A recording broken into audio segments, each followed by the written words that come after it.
오늘은 죄의 지배라는 제목으로 말씀 강론하도록 하겠습니다. 세상에는 두 부류의 사람이 있습니다. 죄의 지배를 받는 사람들과 은혜의 지배를 받는 사람들이 있어요. 중간 지대는 절대 없습니다. 성경에서 이미 그렇게 이야기하고 있기 때문에 죄의 지배를 받는 사람들과 그리고 은혜의 지배를 받는 사람들, 가인의 후손이냐 아니면 하나님의 백성들 아벨의 후손이냐, 이렇게 나뉘어져 있다라는 거예요. 에서의 후손이냐 아니면 야곱의 후손이냐, 이렇게 뚜렷하게 구별되어 있다라는 거예요. 여러분, 가인이나 아벨 사이에 중간지대는 존재하지 않았어요. 그렇죠? 그리고 에서와 야곱 사이에도 중간지대는 존재하지 않았습니다. 나는 한 중간적인 위치에 있지 않는가, 이런 건 없어요. 분명히 은혜의 지배를 받는 자들과 죄의 지배를 받는 자들로 뚜렷하게 구별되어 있어요. 여러분, 그럼 죄의 지배를 받는 사람들은 어떤 사람들인가? 거듭나지 않은 사람들이겠죠. 그리고 은혜의 지배를 받는 사람들은 어떤 사람들이냐? 거듭난 자들이겠죠. 이렇게 뚜렷하게 구별되어 있다는 것입니다. 여러분, 이런 대표적인 사람들을 어떻게 우리가 좀 알 수 있을까요? 출애굽기를 보면 됩니다. 모세오경을 보면 모세오경에서 이야기하는 건 뚜렷해요. 은혜 지배를 받냐 아니면 죄의 지배를 받냐. 역사의 시작이 그렇게 됐어요. 역사의 시작이 은혜 지배를 받냐 아니면 죄의 지배를 받냐, 이것으로 역사의 시작이 되었다라는 거예요. 보면 우리 한번 말씀 찾아보겠습니다. 출애굽한 이스라엘 사람들이 과연 어떤 사람들이었는지 민수기 14장을 한번 보면 좋을 것 같아요. 민수기 14장. 우리가 말씀이 없어서 한번 오늘 본문에 대한 이해를 돕기 위해서 우리가 민수기를 한번 보도록 하겠습니다. 민수기 14장 6절을 보면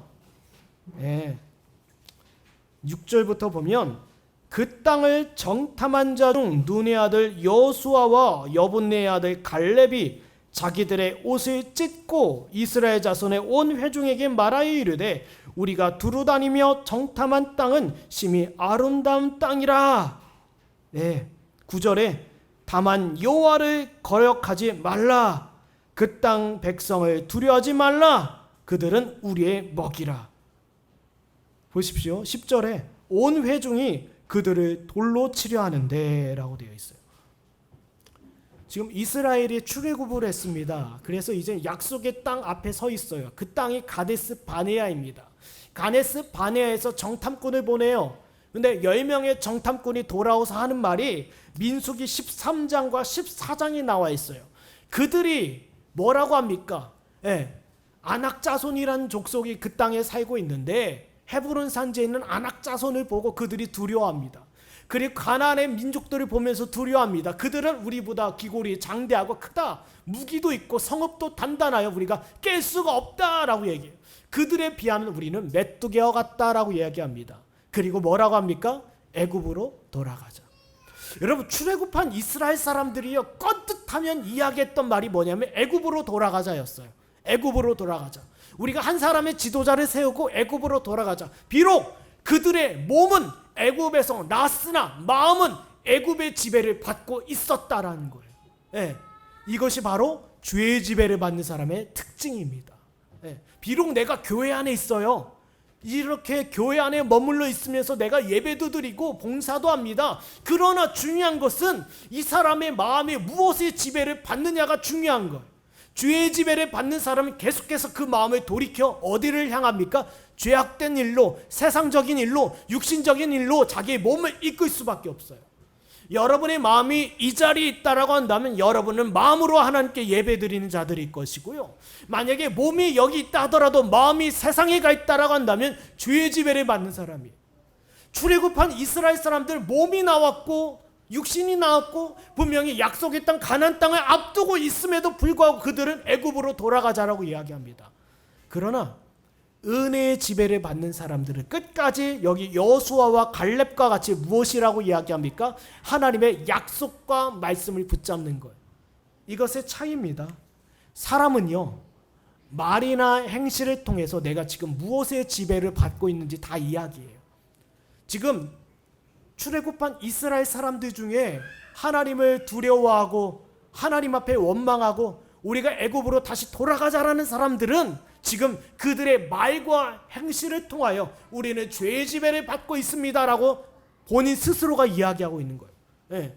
여호수아와 갈렙을 향하여 오히려 돌을 들고 치려고 합니다. 그리고 하나님의 말씀에 반역해서 한 지도자를 세워 다시 애굽으로 가자고 해요. 보세요. 이 사람이 몸은 교회 안에 있고 몸은 이 자리에 앉아 있다 하지만 이 사람이 죄 지배를 받는지 어떻게 확인할 수 있습니까? 마음에서 무엇이 나오냐 이걸로 확인할 수 있는 거예요. 마음에서 무슨 말이 나오고 마음에서 무슨 행실이 나오냐 이걸 통해서 이 사람이 지금 죄 지배를 받고 있다, 은혜의 지배를 받고 있다 알 수 있는 거예요. 여호수아 갈렙은 어땠습니까? 비록 우리 앞에 고난이 있다 하더라도 하나님께서 우리에게 주기로 약속하셨기 때문에 우리는 능히 나아갈 수 있다라고 해요. 왜요? 여호수아와 갈렙이 대단해서요? 아닙니다. 그들은 어떤 사람들입니까? 은혜의 지배를 받고 있었던 사람들이에요. 그 은혜로 말미암아 그 마음이 애굽으로부터 온전히 돌이킨 사람이어야 한다는 거예요. 보세요. 롯의 처 기억하십니까? 롯의 처? 롯의 처가 경고함을 받고 남편과 함께 소돔에서 나왔어요. 그러나 마음은 나왔습니까? 마음은 여전히 소돔의 지배를 받고 있었다라는 거예요. 마찬가지입니다, 여러분. 오늘 본문에서 이야기하는 것은 결국 이거예요. 여러분이 이 자리에 앉아 있다라고 하지만 과연 여러분은 무엇의 지배를 받고 있습니까? 혹시 죄의 지배를 받고 있다라고 한다면 여러분 자신을 스스로 점검해 보십시오. 그리고 인생에서 가장 복된 기회를 얻으십시오. 권면하고 있어요. 바울은요, 유대인들을 정죄하고 비방하고 비판하려는 목적이 아니라 그들로 하여금 자신의 영적 상태를 깨닫고 하나님 앞으로 돌이키기를 원하는 거예요. 자기 민족을 얼마나 사랑했습니까? 바울이요. 네. 그래서 바울은 이야기하는 겁니다. 여러분의 상태와 형편을 점검하시고 여러분에게 있어서 죄의 지배의 증거가 있다라고 한다면 하나님께 구하십시오. 이게 오늘 본문의 내용이에요. 여러분 자신의 상태를 깨닫고 피할 길을 얻는 것만큼 가장 은혜롭고 복된 일은 없습니다. 예, 어떤 사람이 병원에 갔어요. 병원에 가서 의사가 책망합니다. 지금까지 뭐 했습니까? 당신의 몸을 왜 이렇게 방치했습니까? 라고 책망을 받아요. 그 책망을 받고 시험에 들어서 그 병원을 돌아보지도 않고 그 병원의 처방에 따르지도 않고 한다면 그 누구 손해예요? 본인 손해입니다. 때로는 목회자로부터 책망을 받을 수 있어요. 이렇게 하십시오. 지시를 따르십시오. 인도를 받으십시오. 근데 거기에 자존심 상해하고 마음 아파하고 나는 이거 듣기 싫겠다. 결국 누구 손해입니까? 본인이 손해이고 본인이 책임을 져야 되는 거예요. 본인 스스로. 사랑하는 여러분 기억하십시오. 오늘 본문의 말씀은 여러분의 마음을 책망하는 것이기도 하지만 가장 중요한 것은 인생에 있어서 가장 아름답고 복 있는 기회를 얻으라는 거예요. 얻으라는 거. 내가 비록 교회에 나와 있다 하더라도 내 마음은 여전히 죄의 지배를 받고 있다라고 한다면 내 육신 또한 죄의 지배를 받는 거예요. 왜요? 마음을 따라 말이 나오고 마음을 따라 행실이 나오기 때문에. 네. 그러니 여러분의 마음의 상태와 그 여러분의 몸과 마음의 행실을 보고 하나님 앞에 은혜를 간구하는 시간이 되십시오. 네. 이것이 오늘 본문의 내용입니다. 그럼 우리 본문 9절을 보겠습니다. 본문 9절. 9절입니다. 우리 한 목소리로 읽겠습니다. 9절입니다. 시작.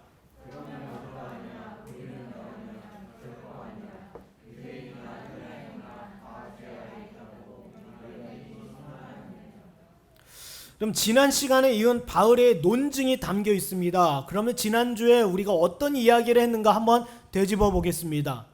지난 시간에 유대인들이 항변합니다. 바울 당신의 말에 따르면 유대인이나 이방인이나 할 것 없이 다 죄인이라고 하였는데 그러면 하나님께서 왜 우리를 굳이 유대인으로 그리고 율법과 할례를 주셔서 이방인으로부터 왜 구별하셨습니까? 항변했어요. 반발했어요. 기억하십니까? 유대인들의 반발이었어요. 왜 우리가 이방인과 다를 바 없는 죄인이라고 한다면 하나님께서 왜 굳이 우리를 유대인으로 부르셨고 율법과 할례를 주시어 이방으로부터 왜 구별하셨습니까? 라고 얘기해요. 이에 대해 바울이 뭐라고 합니까? 하나님께서 유대인을 구별하신 이유는 한 가지입니다. 한 가지예요. 하나님의 말씀을 담당하게 하기 위해서, 하나님의 말씀을 간직하기 위해서.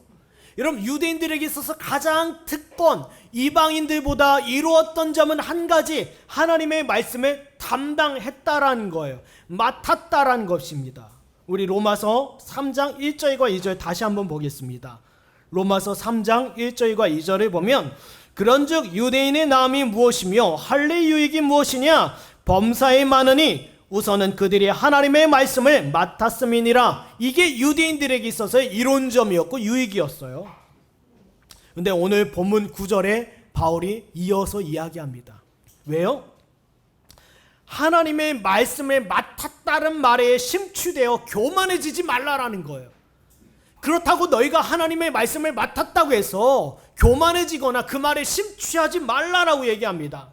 너희가 비록 하나님의 말씀을 맡았어도 영적으로 이방인들보다 더 경건한 거나 거룩한 것은 아니다라고 얘기해요. 분명히 이야기합니다.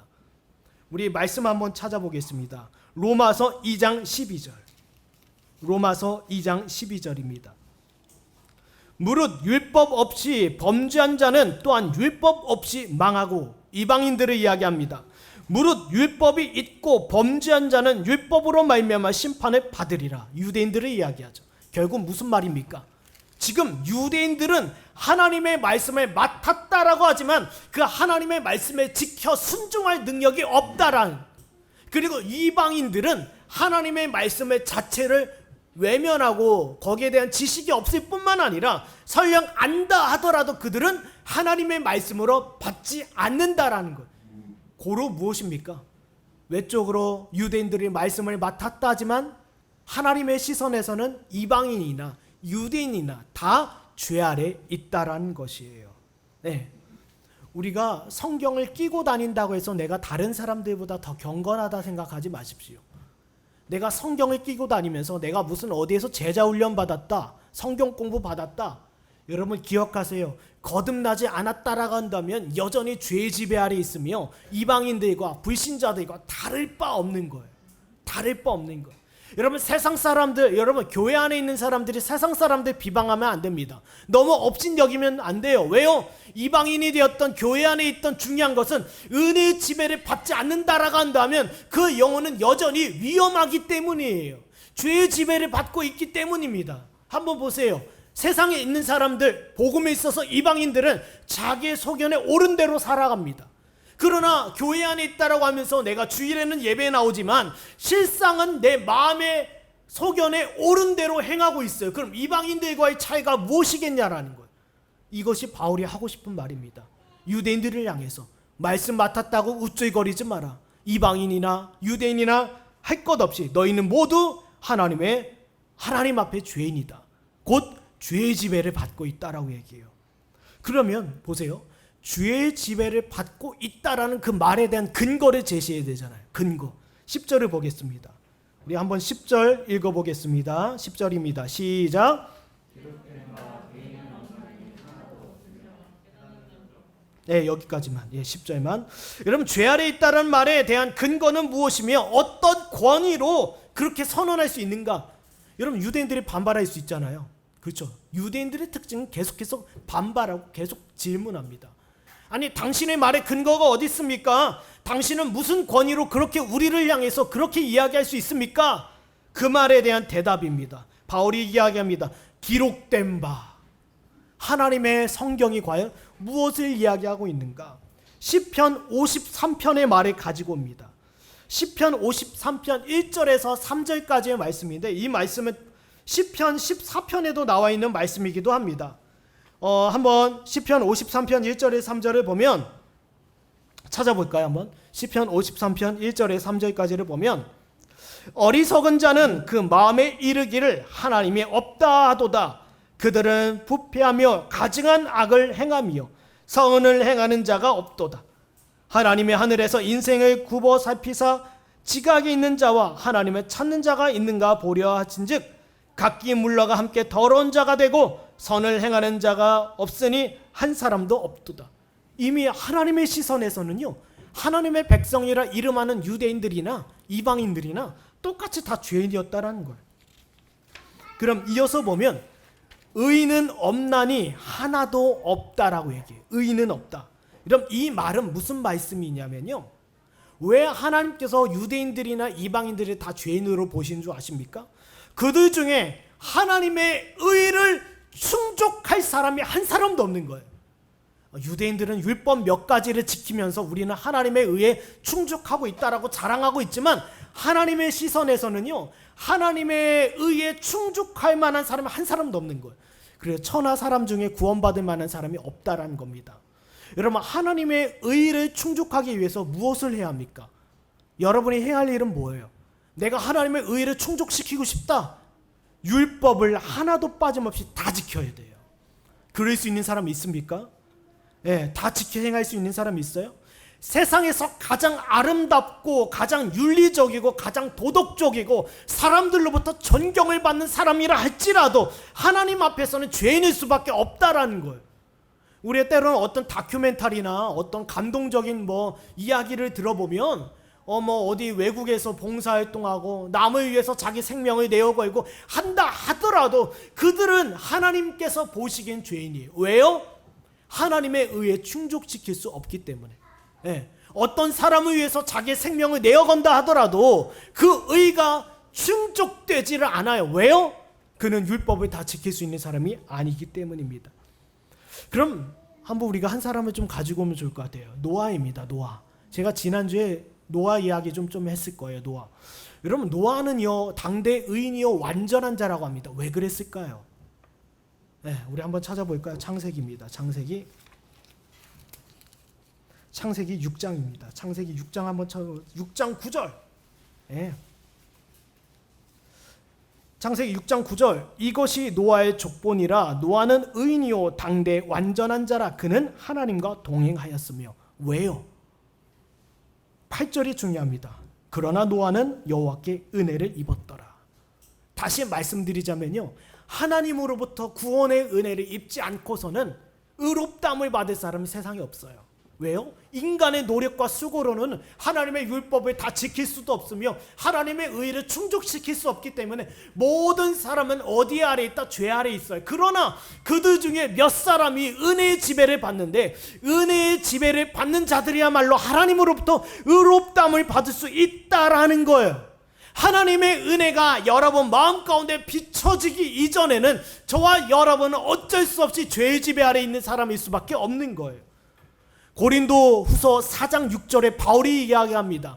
내가 다메섹 도상을 열심히 달려가고 있는데, 예수 믿는 사람들을 잡아 죽이려고 가고 있는데 은혜의 빛이 내 마음에 임했다라고 얘기해요. 하나님의 말씀의 빛이 내 마음에 임했다라고 이야기합니다. 여러분 마음 가운데 은혜의 빛이 임하지 않고서는 우리는 다 뭐예요? 하나님 앞에 불의한 자일 수밖에 없다라는 거예요. 그러나 노아는 하나님의 은혜로 말미암아 의롭다함을 받은 거예요. 이게 중요합니다. 이게 중요해요. 그럼 이어서 본문 보겠습니다. 본문 11절과 12절입니다. 11절과 12절을 읽겠습니다. 시작.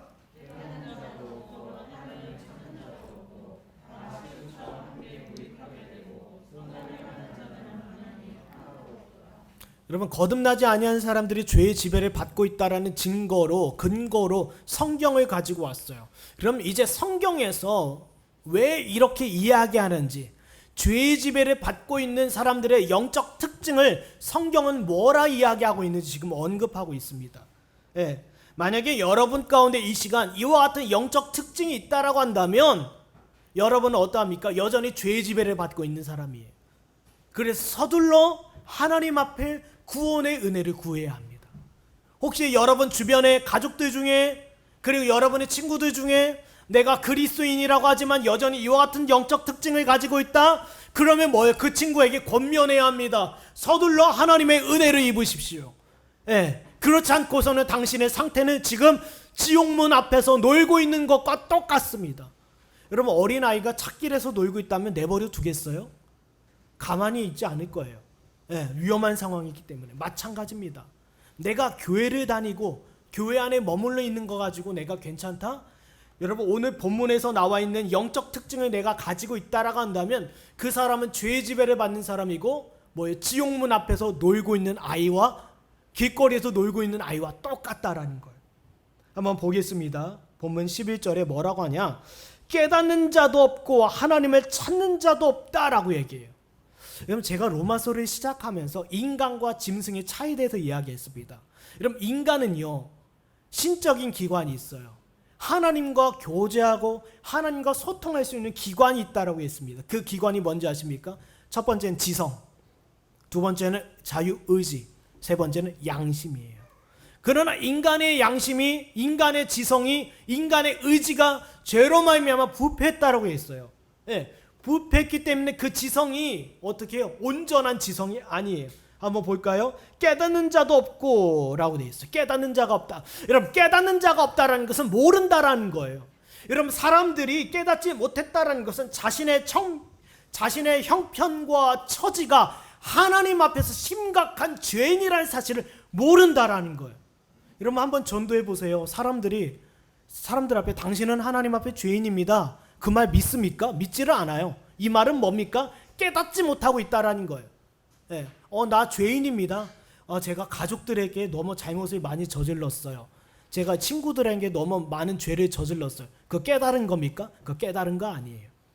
여러분 여기 깨닫지 못했다라는 것은 우리가 인간이 누구 앞에서? 살아계신 하나님 앞에서 죄인이라는 사실을 깨닫지 못했다라는 거예요. 왜요? 그의 지성이 마비되고 타락하고 부패하여서 인간의 지성으로는 도무지 하나님을 알 수 없으며 인간의 지성으로는 도무지 하나님 앞에서 자신이 죄인이라는 사실을 깨닫지 못한다라는 거예요. 모릅니다.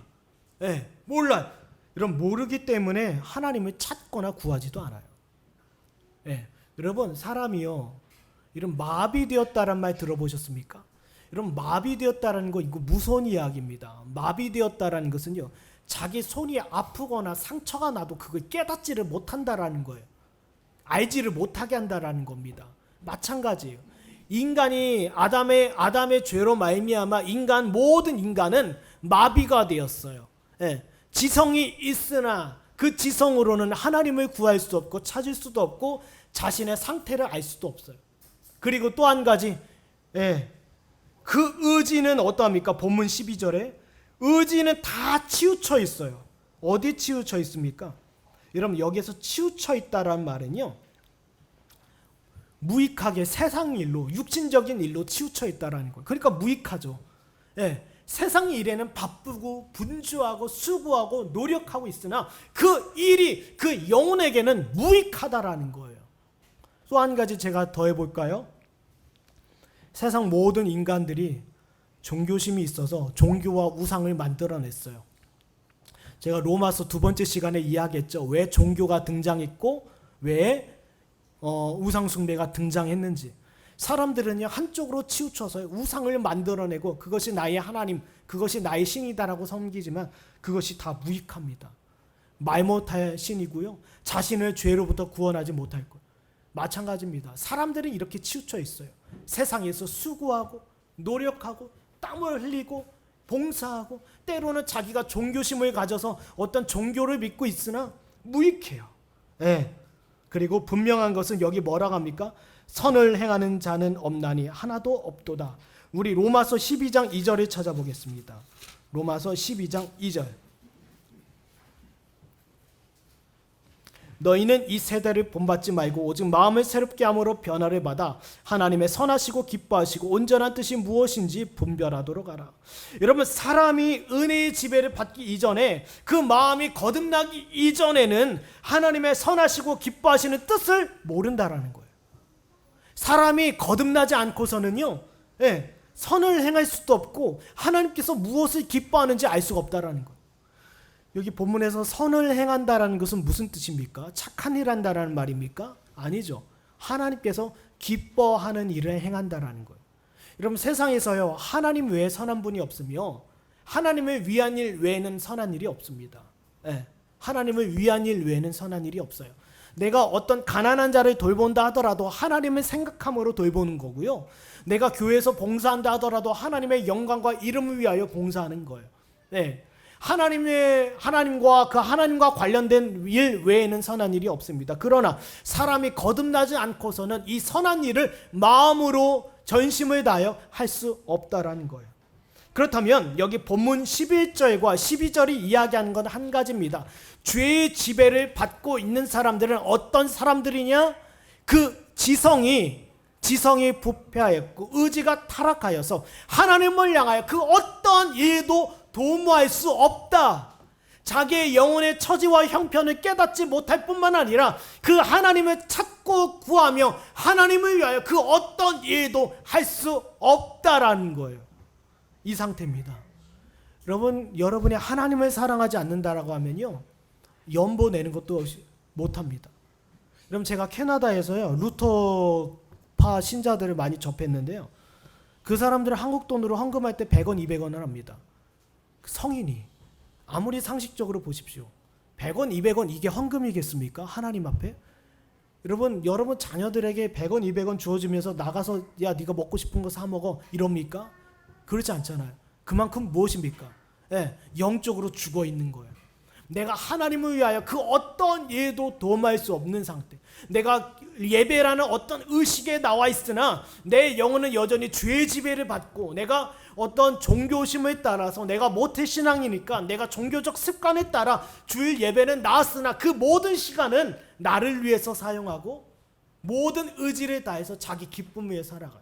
하나님을 위해서, 하나님의 영광을 위해서, 가난한 자를 위해서, 굶주린 자를 위해서 단 한 가지라도 자기 손해를 주고 싶어 하지 않는 마음, 이 사람들이 바로 죄의 지배를 받는 사람들입니다. 그럼 이어서 우리 본문 13절에서 15절까지 보겠습니다. 13절에서 15절까지를 보면 한번 읽어보겠습니다. 시작.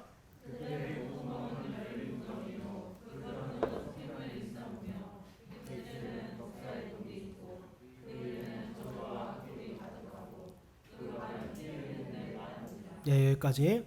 앞에서는 죄의 지배를 받는 사람들은 지성과 의지가 부패했다고 얘기했어요. 여기서는요 말에 대해서 이야기합니다. 사람의 말. 여러분 근데 여기에서 말하고 싶은 건 말이 아닙니다. 여러분 사람의 말이 어디서 나옵니까? 죽은 양심과 마음에서 비롯되는 게 말이에요. 여러분 내 마음이 허락하지 않으면 입술은 거기에 따라갈 수가 없습니다. 내가 원치 않으면, 내가 말하고 싶지 않으면 이 말은 말하지 않아요. 왜요? 마음과 입술은 연결되어 있기 때문이에요. 그런데 오늘 여기 13절에서 15절까지 나오는 말들이 어떤 말들입니까? 목구멍은 열린 무덤이요, 혀로는 속임과 독사의 독이 있고 저주와 악독, 그리고 그 말이 피 흘리는데 빨라. 여러분 여기 15절을 보면 입술을 발로 표현한 게 있습니다. 발의 역할은 뭐예요? 빨리 움직이죠. 움직이는 것처럼 악독한 말이 퍼져나간다라는 거예요. 이해되십니까? 악독한 말, 더러운 말, 저주와 열린 무덤과 같은 이 악한 말들이 발과 같이 빨리 주변 사방으로 퍼져나가서 피를 흘린다? 사람을 해한다라는 거예요. 사람을 해한다라는 겁니다. 왜요? 예레미야 17장 9절을 보겠습니다. 예레미야 17장 9절. 예레미야 17장 9절. 17장 9절에 보면 만물보다 거짓되고 심히 부패한 것은 마음이라 누가 능히 이를 알리오마는. 그럼 보세요. 이 마음의 상태가 어떤지 다시 보겠습니다. 마가복음 7장 21절. 마가복음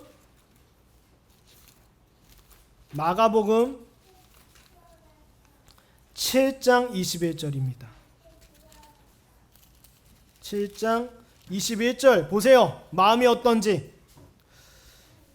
마가복음 7장 21절 보면 속에서 곧 사람의 마음에서 나오는 것은 악한 생각과 음란과 도둑질과 살인과 간음과 탐욕과 악독과 속임과 음탕과 질투와 비방과 교만과 우매함이니 이 모든 악한 것이 다 속에서 나와서 사람을 더럽게 하느니라. 우리 한번 누가복음 다시 보겠습니다. 누가복음 예전에도 한번 지난번에도 찾아본 것 같아요. 누가복음 6장 45절. 지난 시간에도 수요일에도 계속 찾아보는 말씀 중 하나인 것 같은데, 누가복음 6장 45절을 보면 선한 사람은 마음에 쌓은 선에서 선을 내고 악한 자는 그 쌓은 악에서 악을 내나니 이는 마음에 가득한 것을 입으로 말함이니라. 여러분, 죄의 지배를 받는 사람은요, 제가 아까 서론에 이야기했습니다. 출애굽한 사람들이 애굽에서 났다 하더라도 마음이 애굽의 지배를 받았으면 그리로 가요. 마찬가지입니다. 네, 마찬가지. 마음이 죄의 지배를 받는 사람들이라고 한다면 그 입에서 나온 것은 다 뭐예요? 악한 말이고 더러운 말이고 사람을 죽이고 해하는 말뿐이라는 거예요. 네, 여러분, 그 말이 다른 사람만 죽입니까? 아니죠. 본인도 죽여요. 본인도 어떻게 죽입니까? 그 말이 돌아와요. 그 말이 자기에게로 돌아와요. 누구로부터요? 가족으로부터, 친구로부터, 자녀로부터, 이웃으로부터 그 말이 돌아옵니다. 여러분, 제가요 옛날 전도사 시절에 경험했던 일인데요. 제 지체중 학부모가요 택배 기사한테 막 뭐라 했어요. 저희 같은 아파트 단지에 살아가지고 제가 자주 마주쳤거든요. 그럼 택배 기사한테 막 비난하고 있는 거예요, 그 집사님. 그래서 제가 이렇게 지켜봤어요. 네, 시간이 좀 지났습니다. 그 여자 집사님이 택배 기사한테 했던 말을 자기 자식으로부터 듣더라고요. 그리고 저한테 상담을 요청했습니다. 자식이 엄마가 택배 기사한테 했던 말이 자식으로부터 들려. 이게 억울한 일이 아니에요. 원리 이치예요, 이치.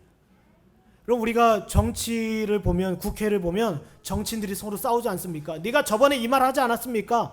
자기가 했던 비난했던 그 말이 돌아와서 자기한테 오는 거예요. 말의 원리가 이렇습니다, 여러분. 죄의 지배를 받는 사람들은요, 남을 죽일 뿐만 아니라 다른 사람의 해를 끼칠 뿐만 아니라 자기도 죽어요. 그 말이 결국 자기에게로 돌아와서 자기도 죽입니다. 그러니 기억하십시오. 여러분이 만약에 죄의 지배를 받고 있는다라고 한다면 지금 내가 하고 있는 말이 사람을 죽이는 말인지 깨닫지는 못하고 필터 없이 그냥 내뱉는 것. 네. 이런 사람이 있어요. 둘째를 가졌습니다. 근데 그분이 교회를 돌아다니면서 내가 갖고 싶지 않았는데 애를 주셨다고 하면서 막 원망했어요. 말로. 그 말을 하면 안 되는데 말을 한 거예요. 네. 내가 둘째가 필요 없는데 왜 주셨을까? 안 갖고 싶은데 첫째 하나 가지고 너무 고생했는데 왜 둘째를 근데 그 아이가 죽었어요. 누가 들읍니까? 하나님이 들으셔요. 그리고 그 마음 뱉었던 말이 돌고 돌아서 자기한테 오는 거예요. 여러분, 죄의 지배를 받고 있는 사람들의 비참함이 바로 여기 있습니다. 마음에 있는 원망, 질투. 내가 과거에 이렇게 했는데 사람들이 나를 알아주지 못했어. 원망하고 누군가를 생각하면 그 사람을 향해서 비방하고 욕하고 싶고, 근데 그 말이 자기에게 돌아와요. 여러분, 다 자기에게 돌아오지 않는다라는 것은 무엇입니까? 결국 하나님 앞에서 듣게 된다라는 거예요. 내가 일생 살아가면서 그 말을 듣지 않을 수도 있어요. 그러나 그 말을 누구 앞에서 들어요? 하나님 앞에서 들어요. 기억하십시오. 사랑하는 여러분, 내가 죄의 지배를 받고 있다라고 한다면 내 입술에서부터 그 증거를 나타낼 거예요. 그럼 우리가 마지막으로 본문 16절에서 18절까지 읽어보겠습니다. 마지막으로 본문 16절에서 18절까지입니다. 한 목소리로 읽도록 하겠습니다. 시작.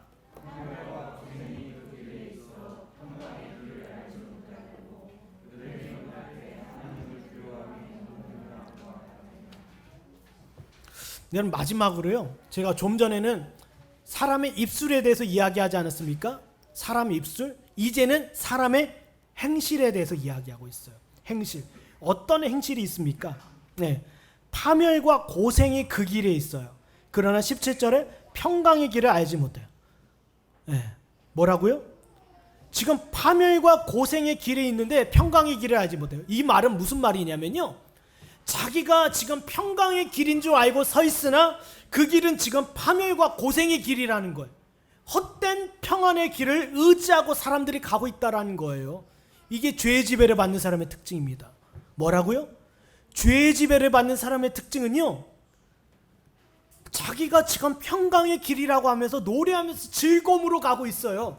그런데 하나님의 시선에서 볼 때는 그 길은 파멸과 고생의 길이에요. 한번 볼까요? 마태복음 7장입니다. 마태복음 7장 마태복음, 우리 선우 울면 안 돼요. 예배 시간에 조용히 해야지. 마태복음 7장, 목사님이 끝나고 그래야 스티커 받죠. 마태복음 7장 13절과 14절을 보면 좁은 문으로 들어가라. 멸망으로 인도하는 문은 크고 그 길이 넓어 그리로 들어가는 자가 많고. 여기 보세요. 여러분, 넓은 길로 사람들이 왜 들어갑니까? 왜 들어가요? 네.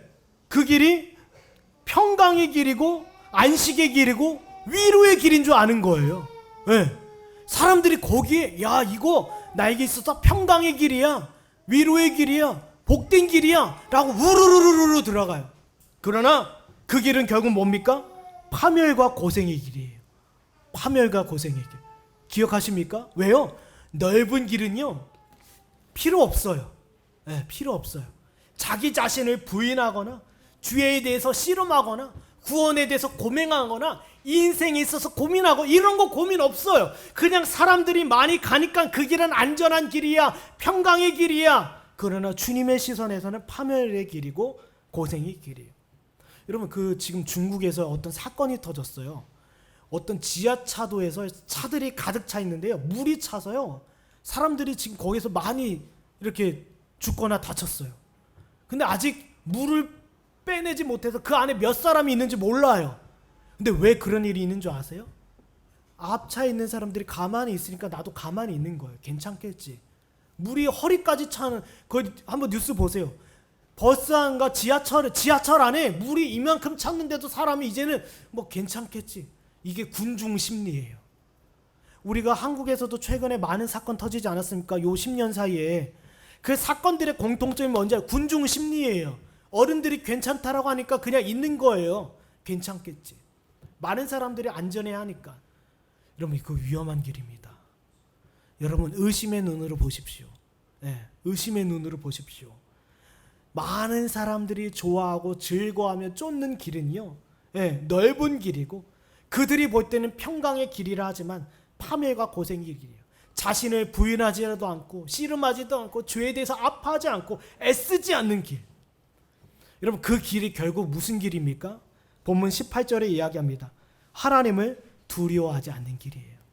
여러분, 세상 사람들은요 하나님을 두려워하지 않는다라고 합니다. 그것이 평강의 길이고 좋은 길이라고 얘기해요. 그러나 하나님을 두려워하지 않는 길은 파멸과 고생의 길이라는 거예요. 예. 여러분, 좁은 문으로 좁은 길로 가는 사람들 어떤 사람들인 줄 아십니까? 하나님을 두려워하는 사람들이에요. 예. 얼마 전에 저보다 나이는 많지만 저보다 후배예요. 예, 후배 목사님 저한테 연락 와서, 목사님, 제가 비트코인 가상화폐 어디 투자했는데 이거 투자하면 목사님도 돈 벌 수 있습니다 라고 막 얘기해요. 다른 사람들도 하고 어떤 목사님도 하고 어떤 누구도 하고 누구도 하는데요. 여러분 보세요. 그럼 당연한 예도 하나님 앞에서 고민해 봐야 돼요. 많은 사람들이 따라가는 길도 성경적으로 한번 고민해 봐야 돼요. 이것이 바로 하나님을 두려워하는 사람입니다. 예. 누구나 다 할 수 있어요. 당연한, 술 한잔 했다고 지옥 가? 주일 한 번 빠졌다고 해서 지옥 가? 예, 아니에요. 지옥 안 갑니다. 그러나 하나님을 두려워하는 사람들은요, 은혜의 지배를 받고 있는 사람들은 한번 따져봅니다. 내가 이걸 했을 때 내게 진정을 평강이 되는가? 사망과 파멸의 길이 아닌가? 여러분도요, 길거리 가다가 어떤 지나가는 아줌마가 여러분 자녀에게 어떤 먹을 것을 줬어요. 이거 마음껏 먹입니까? 한번 생각해 보잖아요. 이거 진짜 먹여도 될까? 이거 먹어도 되는 걸까? 마찬가지입니다. 하나님을 두려워하는 사람들은 한 번쯤 생각해 봅니다. 이것을 행해도 되는가? 예. 요즘 청년들이요, 다 동거합니다. 대부분 한 80% 다 동거하고요. 결혼 전에 한번 몸을 한번 다 섞어요. 남자친구와. 그리고 아니고 헤어지고. 그럼 낙태율이 얼마나 높은 줄 아십니까? 여름만 되면 낙태하기 위해서 병원에 찾는 사람들이 그렇게 많아요. 그러나 우리는 한번 생각해 봐야 돼요. 과연 하나님께서 기뻐하시는 일인가? 그 하나님은 우리는 두려워해야 되는 게 맞는 겁니다. 그러나 여러분이 만약에 죄의 지배를 받고 있다라고 한다면 여러분 마음에는 하나님을 두려워하는 마음이 없을 거예요. 예, 그런 사람들은 죄의 지배를 받고 있는 사람들입니다. 주님께서 원하시는 것은 뭔지 아십니까? 우리 마지막으로 이사야서 66장 2절에 찾겠습니다. 이사야서 66장 2절. 66장 2절. 나 여호와가 말하노라. 내 손이 이 모든 것을 지었으므로 그들이 생겼느니라. 무릇 마음이 가난하고 심령에 통회하며 내 말을 듣고 떠는 그 사람은 내가 돌보려니와. 뭐라고요? 하나님을 두려워하고 하나님 앞에 겸손히 행하며 하나님 앞에 자기 자신이 죄의 지배를 받고 있다는 사실을 깨닫고 하나님께 은혜를 구하는 자, 그 사람 하나님께서 돌보고 책임져 주신다라는 거야. 내가 이거 죄를 짓고 내가 회개하고 용서함 받으면 되지. 여러분, 진정한 용서와 회개는 뭔지 아십니까? 제가 지난번에 이야기했죠. 진정한 용서와 회개는 그 길을, 그 죄를 다시는 짓지를 않는 거예요. 네, 다시는 짓지를 않는 겁니다. 만약에 여러분이 죄의 지배를 받는 상태에서 어떤 말을 했어요. 그리고 만약에 어떤 행동을 했어요. 그것은 반드시 돌아옵니다. 여러분이 책임을 지게 될 거예요. 네, 책임을 지게 될 거예요. 만약에 어떤 지체가 제가 저한테 결혼 인사 받으러 오는 사람들에게 얘기합니다. 너희가 연애하는 가운데 하나님을 두려운 마음으로 경외하는 마음으로 바르게 연애를 했다라고 한다면 당신은 은혜의 지배를 받고 있는 사람일 것이고, 만약에 내가 하나님 앞에 부끄러운 마음으로 죄를 짓게 된다라고 한다면 그건 반드시 당신 아니면 당신 자녀들에게 하나님께서는 그 벌을 내리시고 책임을 물으실 겁니다. 그 얘기를 분명히 제시합니다. 여러분, 중요한 것은요, 오늘 본문을 통해서 우리가 중요한 것은 뭐냐면, 내가 죄의 지배를 받고 있다라고 한다면 하나님께로 나아가 그 구원의 은혜를 구하라는 거예요. 겸손히 은혜를 구하라는 것입니다. 그런 자들을, 여러분, 겸손히 은혜를 구한다라는 것은 무엇입니까? 제가 겸손이란 표현을 자주 쓰는 게 적당히 내가 기도하고 내가 이 정도 했으면 됐죠? 이거 아닙니다. 끊임없이 찾고 구해야 돼요. 내가 세상 사람들처럼 놀러 다니고 밥을 먹으러 다니고 즐거워하고 이거 중요한 일 아니에요. 내가 가장 우선으로 해야 되는 일, 하나님 앞에 나아가 말씀을 듣고 말씀을 청종하며 엎드리며 회개하고 돌이키는 것, 이게 내 삶의 우선입니다. 이것이 바로 회개이고 하나님 앞에서 은혜를 힘입고 위로함을 받는 거예요. 내가 적당히 하나님, 내가 과거의 죄가 조금 생각나는데 하나님 이거 용서해 주세요. 좀 침대 앞에서 조금 무릎 꿇고 기도하고, 이거 아닙니다. 네, 하나님께서요 바로 용서해 주시지 않아요. 바로 위로해 주시지 않습니까?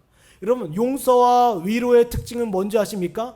똑같은 유혹을 만났을 때 다시 넘어지지 않는 거예요. 이것이 용서이고 확신입니다. 네, 내가 지금까지 죄의 지배를 받고 있었습니다. 그러나 내가 죄의 지배를 떠나 이제 은혜의 지배를 받기 원합니다. 하나님께 회개하고 돌이켰어요. 그럼 내가 진정으로 은혜의 지배를 받고 있다라는 증거는 무엇입니까? 똑같은 유혹이 왔을 때 넘어지지 않는 거예요. 이것이 은혜의 지배를 받는 자의 특징이고 확신이고 죄의 용서의 확신입니다. 사랑하는 여러분, 기억하십시오.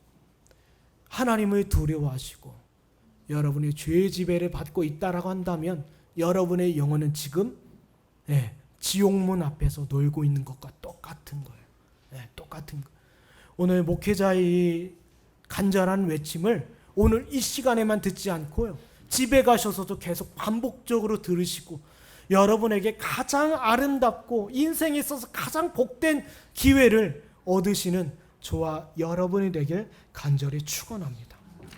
이 시간 함께 기도하겠습니다. 이 시간 말씀을 붙잡고 여러분 함께 기도했으면 좋겠습니다. 하나님, 내가 유대인들과 같이 하나님 앞에 자랑하며 자만하며 즐거워하며 그리고 하나님 앞에 노래하며 하나님 앞에 살고 있지만, 하나님, 진정으로 내 마음이 무엇의 지배를 받고 있는지, 그리고 마음에서 무엇이 비롯되어 증거로 나타나고 있는지 점검하고 확인하게 하여 주십시오. 하나님, 우리 영혼이 진정으로 주님께 돌이키고 진정으로 주님께 구원의 은혜를 힘입게 하여 주십시오. 하나님, 우리를 불쌍히 여겨 주십시오. 이 시간 함께 기도하겠습니다. 하나님 아버지 감사합니다. 하나님, 주의 은혜와 주의 구속의 은총과 주의 생명의 은혜를 따라 하나님 아버지 앞으로 나아갑니다. 하나님, 주여, 내 영혼 가운데 죄의 지배를 받고 있다라는 이 증거와 이 열매가 잇따라 간다. 하나님, 이 죄의 열매를 끊어버릴 수 있도록 주여 당신께로 나아가 외치며 구할 수 있도록 주여 인도하여 주시옵소서. 시대가 어찌 이리 방탕하고 타락하며 육신의 길로 가고 있으며 평안의 길로 가고 있습니까? 하나님, 우리의 영혼을 지켜주시고 우리의 영혼을 불쌍히 여겨주시며 우리의 영혼을 주장하여 주시옵소서.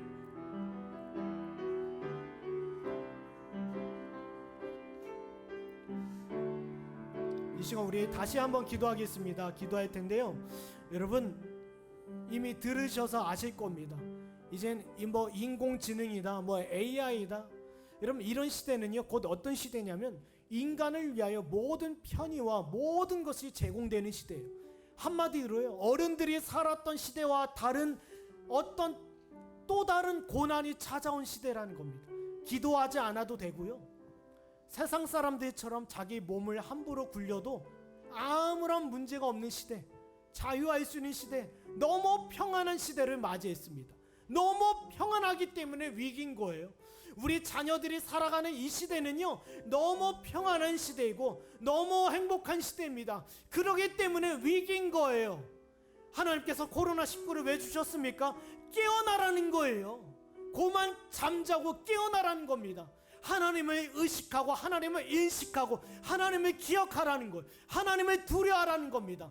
영혼 앞에서 가장 위로하고 복된 기회를 얻으라는 것, 이것이 하나님께서 주신 이 시대입니다. 이 시간 다시 기도합니다. 하나님, 우리를 불쌍히 여기사 우리 마음이 진정으로 주님 앞에 돌이킬 수 있도록 주여 은혜를 더하여 주시옵소서. 함께 기도하겠습니다.